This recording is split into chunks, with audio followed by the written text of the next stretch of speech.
What's up, guys? Welcome back to another episode. And this is my first episode for 2026. Yes, I'm late. I know. I just want to say thank you to everyone that has been subscribing to the channel and watching my videos. I really appreciate it. I know there's a lot of percentage of you guys that are not subscribing to the channel. I would appreciate if you guys could stick around because I have a lot of useful information that I can, help you out. And it just helps me make more videos like this. So if you guys could hit that subscribe button, I would appreciate it a whole bunch. For today's video is going to be very different from what I normally do, and it's a purchase that I actually made, which is the Apple Mac Mini M4. I know there's a lot of videos on this computer. Basically, this computer's been covered, but my thing is that I caught it on a super deal, which you still can get the same deal as I did.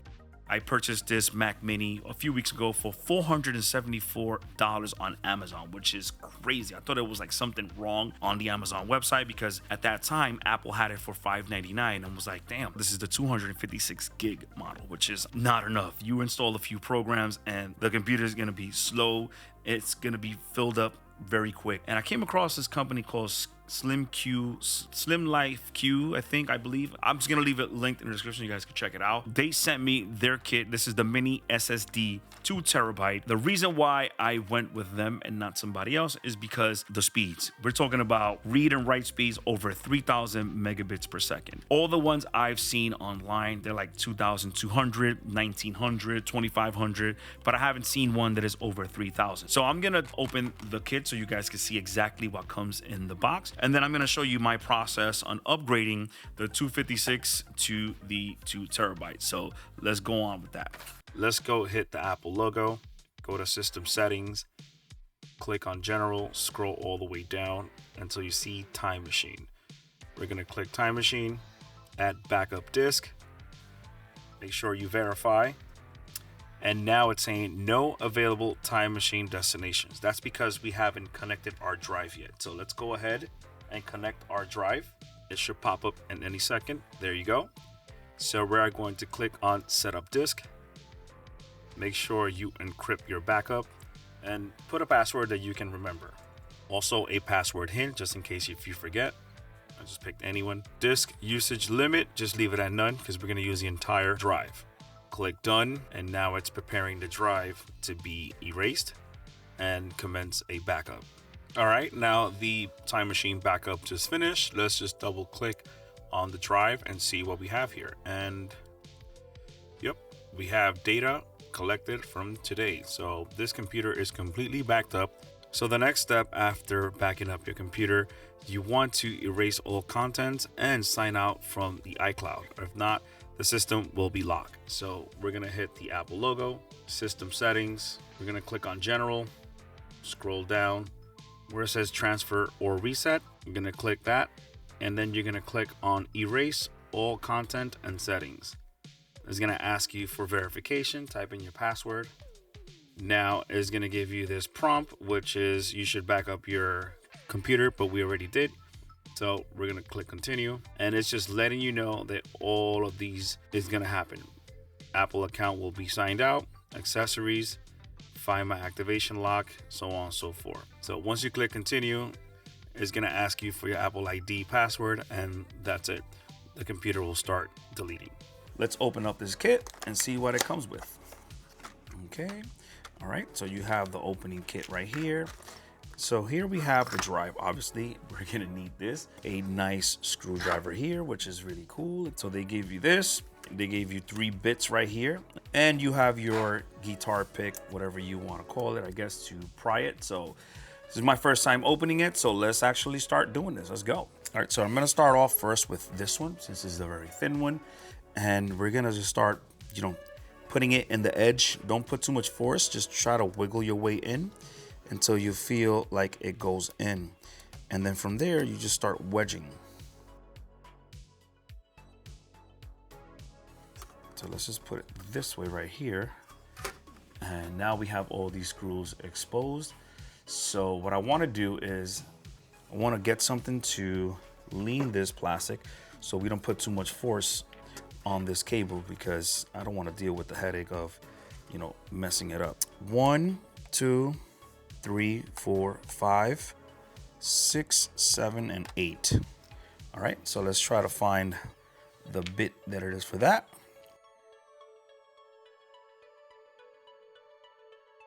All right, so now we have all 8 screws out. You have to take out 4 more screws, and these screws are different sizing of these in the bottom. These screws, we're gonna separate them, okay? Now, I can see for a fact that that is a different sizing. It looks very tiny, so I'm gonna go with the smallest bit.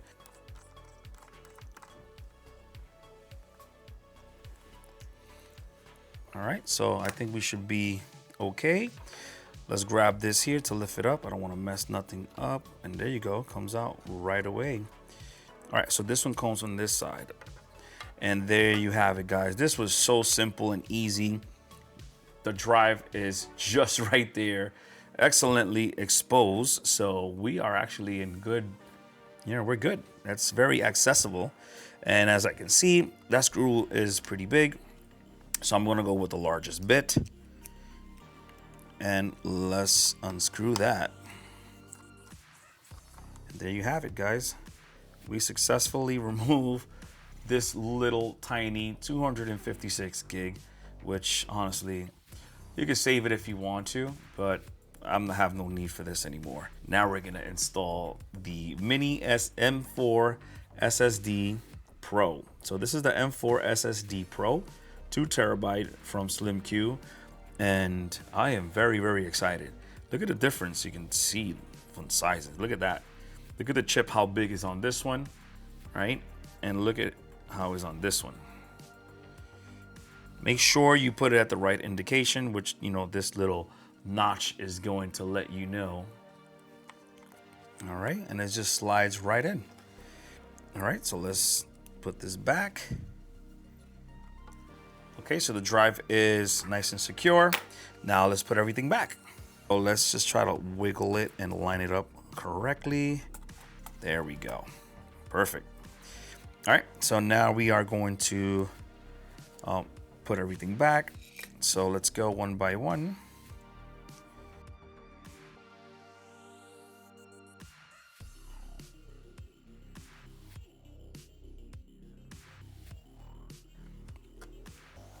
Let's just go one by one. And it's just a gentle press. Don't force it too much. All right, guys, so we are pretty much done with the hard drive installation.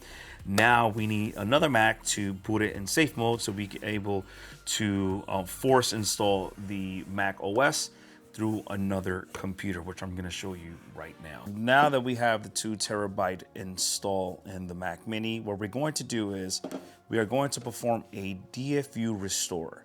So you have 3 Thunderbolt ports in the back. You have to use the one with the symbol of the Thunderbolt. And you can use any USB-C cable like this one, USB-C to USB-C. It will work with no problem.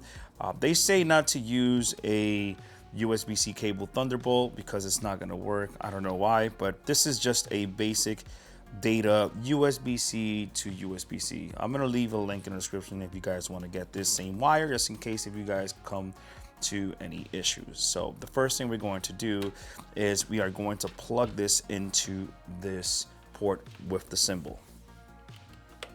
And one port onto the Mac, just like so. And here we go. So we have both computers already connected. Now the next thing we do is we have to connect the power, but you have to do it in this way. You're first gonna hold the power button and then you're gonna go connect the power wire. That's the only way he's gonna go into DFU mode. And there you have it. As you can see, we have a orange flashing light, which is indicating that there's an issue with the computer.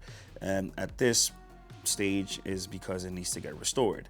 So once we get restored, it should be flashing white. All right, guys, so now that we're in DFU mode, we are going to click Restore Mac. Do not click on Revive. We're not trying to revive the Mac. We are trying to restore it back to its beginning states. So we are going to click Restore Mac, and you're gonna get this pop-up saying Restore and Update. Once you click Restore and Update, it's gonna download all the information it needs from the Apple website, as you can see. So depending on your internet connection, it will take some time, but I'm going to speed up this so you guys can see the next step.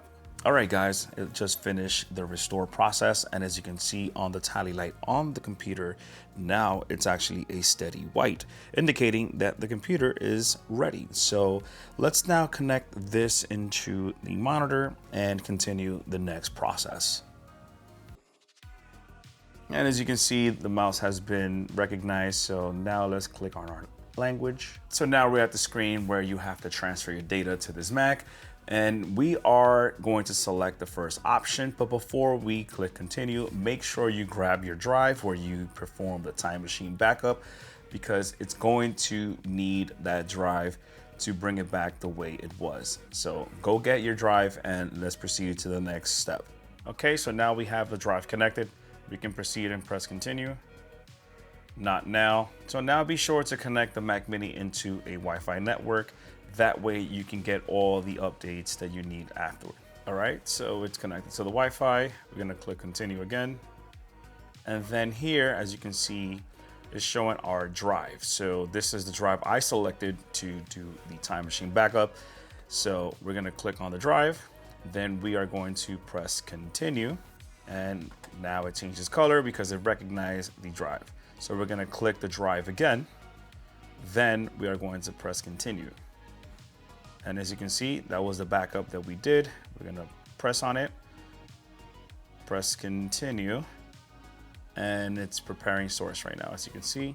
And there you have it. All the information that you want to transfer, you can select it or deselect it, but I want pretty much everything. So I'm letting it load up completely, and then I'm gonna click continue.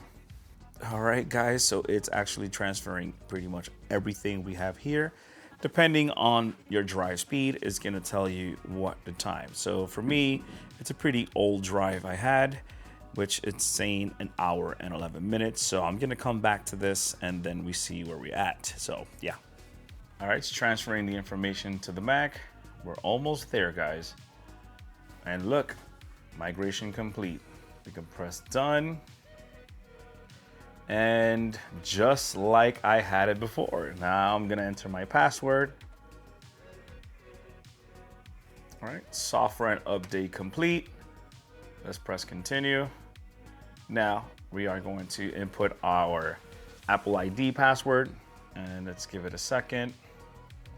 And there you have it, guys. We are in the main screen.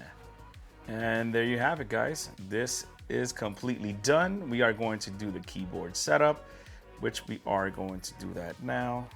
So yeah, this is pretty much exactly how I left it last time. All my programs are here.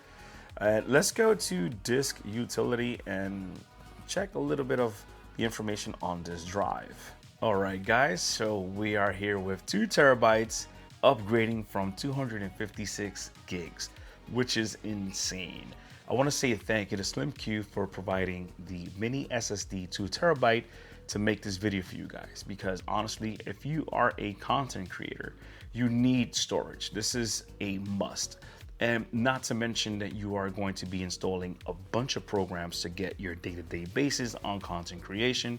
With 256 gigs, it's just not gonna cut it, guys. It's not.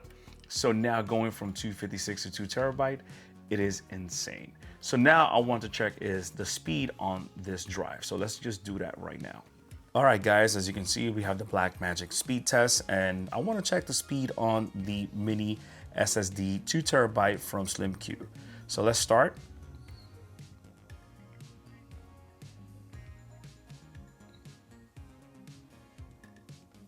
Look at that, guys. So we have write speeds of 3,264 megabits per second.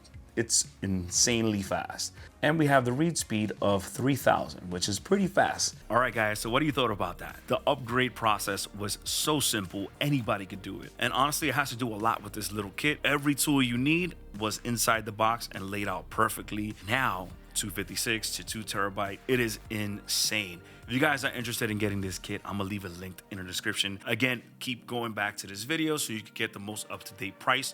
Like I said, the price can fluctuate from $300 to $280, $260. So, you know, if you want to catch it at the price you want, so just keep looking at it until you're ready to pull the trigger. But I have to say, if you have an M4 Mac Mini 256, don't wait. Just get the upgrade. $300 is way cheaper than just going with Apple. Like I'm saying, if you want to get the 2 terabyte with Apple, you're gonna spend over $1,000. Like, who is that insane to do that? I mean, you have to be super crazy because you want to protect the warranty. I mean, the computer's a very affordable computer to begin with. If you watch this video carefully, the way I did it, if I did it, you guys could do it. I'm not, you know, the most smartest person in the world, but that's my take on this computer. And the process is very easy. Like I said, you know, upgrading it to backing it up to booting it in DFU mode.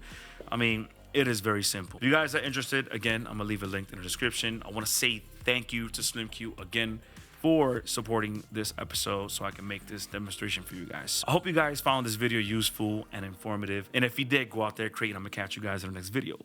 Peace.